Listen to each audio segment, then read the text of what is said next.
fumez trabucul la palton.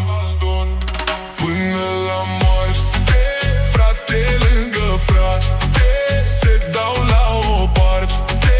Toți dușmanii au încercat, dar niciunul nu ne desparte. Frate lângă frate, am ajuns departe.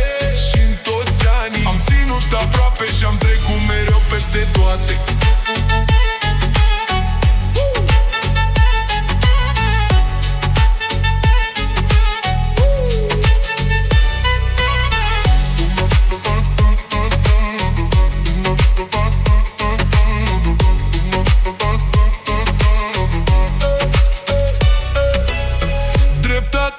Până la mine, de la mine o fac eu.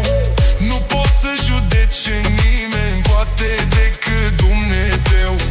Mandatele sunt ca banii, totdeauna e mai greu să-i numeri decât să-i faci. Trebuie să ai inimă de leu. Am plecat de jos, am ajuns pe tron. Știu să fac din 100 milioni. Acum am șofer și majordom și fumez trabucul la palton.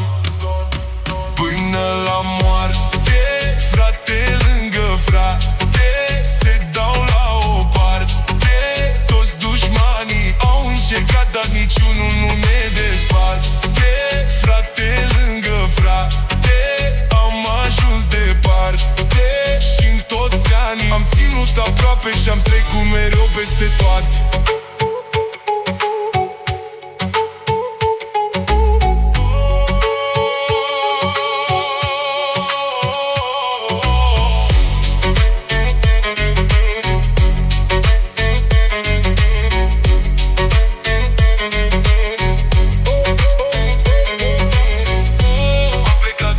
Am ajuns pe tron.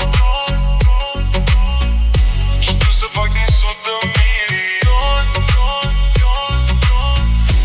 Acum am șofer și majordom și fumez trabucul la palton. Până la moarte, frate lângă frate, se dau la o parte. Toți dușmanii au încercat, dar niciunul nu ne desparte. Frate lângă frate, am ajuns departe. Și-n toți anii am ținut aproape și am trecut mereu peste toate.